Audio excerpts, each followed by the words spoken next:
Why do you go away? So that you can come back, so that you can see the place you came from with new eyes and extra colors, and the people there see you differently too. Coming back to where you started is not the same as never leaving. Terry Pratchett.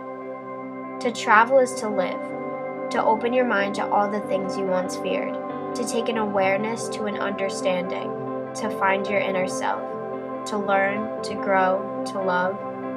As a young kid, traveling to me was going somewhere far from home to do things our usual schedules did not hold.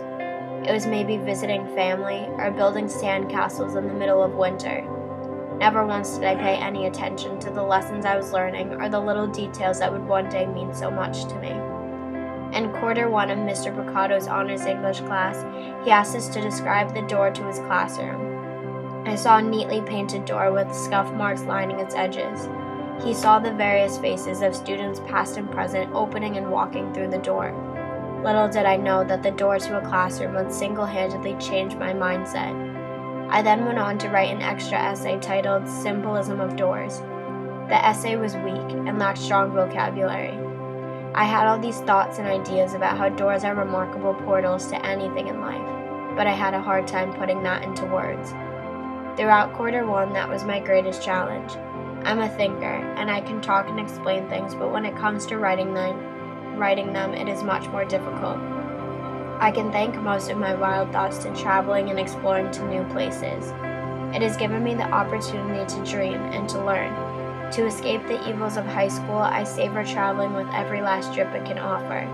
Between sifting through the delicate materials of friendship and jamming equations and formulas into a seemingly already full room called my brain, freshman year has been quite a ride. So many times in my life I have found myself at a crossroads with what I want and what I need.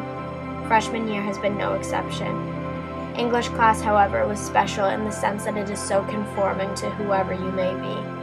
I entered quarter 1 timidly, striving to reach a level of excellence that so many of my peers had already seemed to achieve. I went from a hardly trying straight-A middle school student to a struggling 9th grader who had been hit in the face with reality. English classes unlocked the gates to so many things for me. So many things that I once would have looked past, but I now look at with a fresh perspective, and it all started with that door. Between languages and cultural norms and the way a different country's airport operates, there are so many things to observe that I never picked up on until this year. As soon as I stopped thinking about myself and all the cool Instagram posts I could get out of traveling, I realized just how beautiful the world around us is. I started to live by the idea that your world is only as big as you set your horizons to be, that you only learn and better yourself by pushing yourself to be something bigger, that immersing yourself into foreign territory is never a bad thing, and that your comfort zone is meant to be broken. Through taking risks and shattering my boundaries, I have learned so many things about myself and the world around me. I came to the realization that I don't have it all figured out yet, and that's okay. That there is so much more for me to learn, and contrary to my teenage belief, I don't know everything.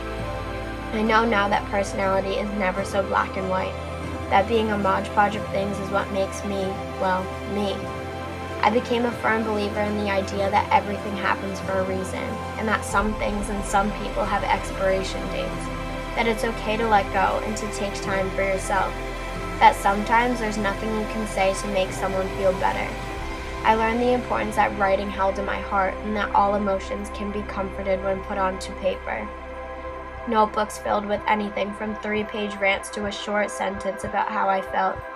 I no longer fear emotions, for they are part of life that will forever follow me. I can choose to leave them in the shadows or bring them to light through writing. I wrote about this in a quarter 2 essay titled Journal Entries, in which I wrote, "The process of attempted evaluation on paper or on a screen is therapeutic to me. The idea of working through a thought in order to explain it is exhilarating and calming at the same time. Words and writing showed me the beauty of silence. Suddenly, for a girl who always loves to be doing something, seeing something, hearing something, being something, words were all I needed. And there was a still dullness that came with them. That was the most thrilling dullness I've ever experienced." Mr. Brocato once emailed us a quote from Melody Ramone. She says, "Write the truth. Write lies, write the perfect spouse, write your dreams, write your nightmares. Write while you cry about what you're writing. Write while you laugh out loud at your own words. Write until your fingers hurt, then keep writing more. Somewhere in Q2, I found myself starting to become a writer. No longer just a thinker, but a thinker who can write. I tested out techniques through writing stories and apology letters. I noticed myself writing quotes and phrases in my head throughout the day, and soon the notes on my phone were filled with random blurbs that I later tried to incorporate in my essays. Q3 rolled around with sad endings and new beginnings.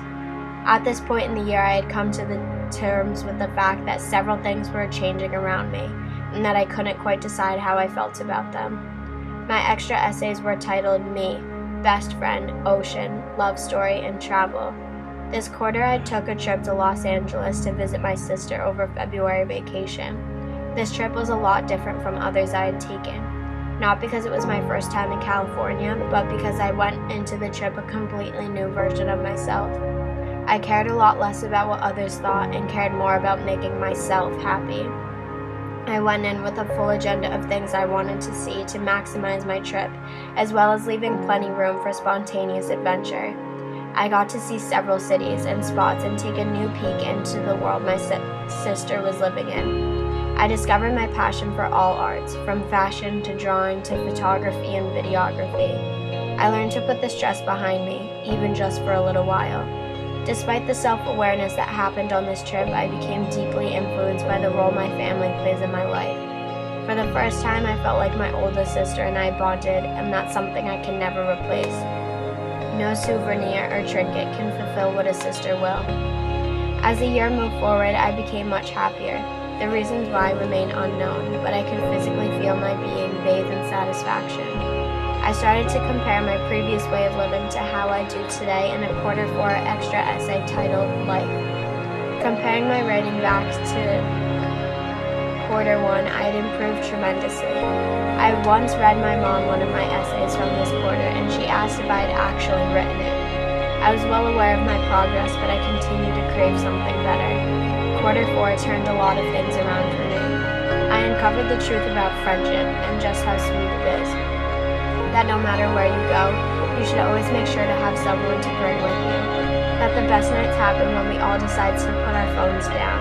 That laughter can cure any illness, and that being honest is the best thing you can do for yourself. The simple things in life are what makes it worth living. I used to never appreciate the small stuff until English class pried open my eyes. Through traveling, I found the goodness in living. The tiny details that add up to every part of everything is what makes this journey so exciting. So get out of the car once in a while, go look at where you are, and then get back in and keep going. Travel to the unknown and do something that makes you uncomfortable, because one day you'll be comforted by knowing that you traveled and therefore you experienced and saw the world for what it really is.